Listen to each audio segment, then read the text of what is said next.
Welcome to Beatsource Tech. My name is Mojaxx, and today I'm giving you my first impressions on some new headphones which have just been announced by Pioneer DJ, the very minimalist HDJ-CX. It's safe to say that Pioneer DJ are best known for beefy, big headphones like my favourites, the HDJ-X10s. But they have previously dabbled in the more compact HD25 style area once before with the HDJ-C70s, which have long since been discontinued. What we have here though with the HDJ-CX is a set of headphones which takes the idea of minimalism about as far as it's possible to go for DJ use. Priced at a very reasonable $149 in the US, the CXs are lightweight, coming in at 136 grams without the cable, and feature an on-ear cup design.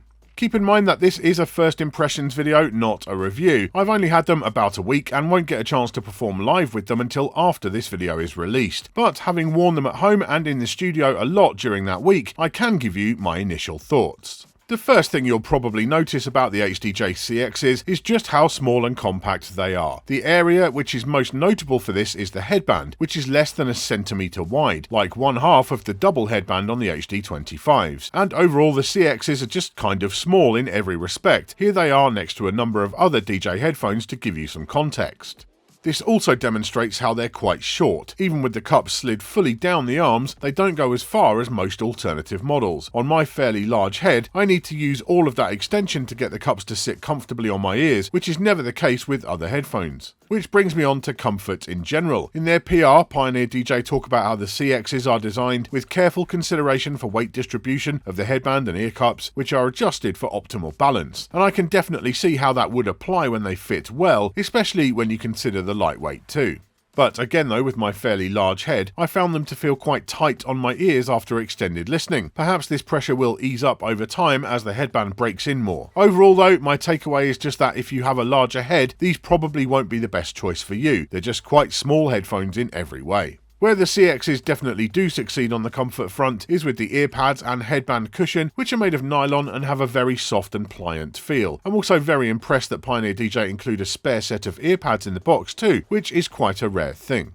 That minimalist headband features quite an interesting design, with nearly 3 centimeters of the steel core sticking out of the bottom uncovered. Combined with the narrowness of the headband in general and the exposed cable, this does give off a slightly 80s Sony Walkman headphones vibe if I'm honest, which you'll either love or hate. I suspect not many will be on the fence about the styling. The headband does feel very strong however, and the CXs have passed one of the US military standard shock tests, so the durability ought to be there. We'll find that out with some long-term testing later on. Isolation is excellent, both from external noise and in terms of disturbing people around you. When I have the CXs on and turned up to a reasonable level, I can't hear anything going on around me at all. Whether that translates to good results in the booth, I don't know yet, but my initial impressions of the isolation performance are superb, despite the very small ear cup size.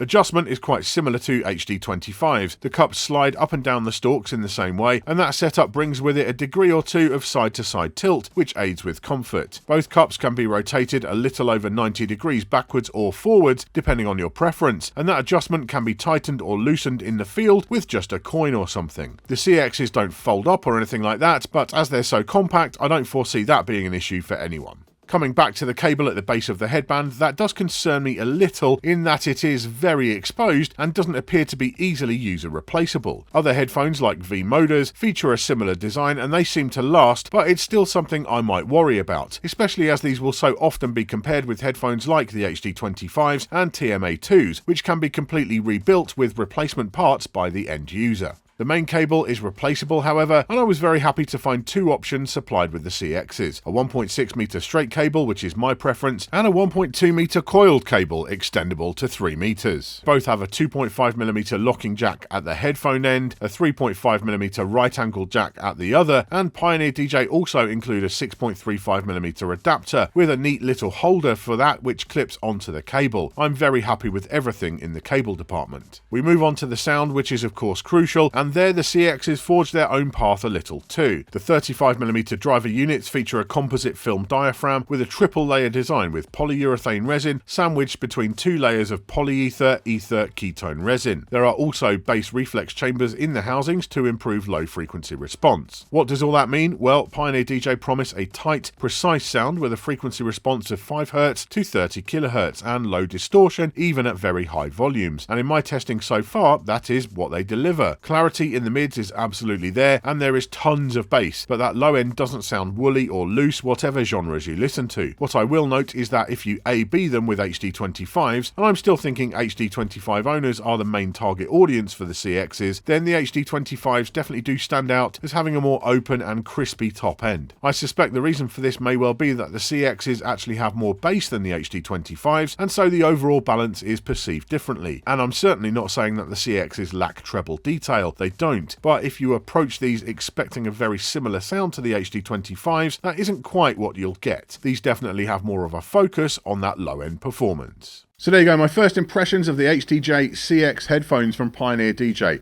These are a lot more interesting than they might appear at first glance, as far as I'm concerned. Like, you might just look at them and think, yeah, it's Pioneer DJ having a crack at the HD25 market, which they've done that before, but these aren't that. Like, they are in some respects. Okay, there's a lot of similarities, the way the arms, you know, and the cups slide on the arms. Okay, right, there's some similarities there, but there's also a lot of very different engineering and a lot of different styling really as well. You know, they are very, very small and compact, and that's hard to kind of get across on camera in my B-roll footage and stuff, you know, but they are, like, this headband is not as wide as my finger. It's super tiny. And so that's a really interesting idea, that they're doing something just kind of different from everything else that is out there. Very light, very compact, you know, very light feeling on your head. So yeah, it's unique. They are definitely unique, and they come with a lot of stuff in the box, which I really appreciate. And the sound is interesting too, because you've got this kind of more rounded, slightly mellower sound compared to the HD25s or a lot of the other headphones in Pioneer DJ's range.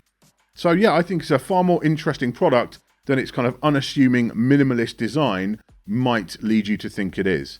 But let us know down in the comments below, because I'm going to do a long-term review on these, right? So let us know any kind of areas of these that you'd like me to focus on for that review. Is there anything that you'd like to know about these headphones that you haven't found out from this already? And is this the kind of headphone that kind of turns your head?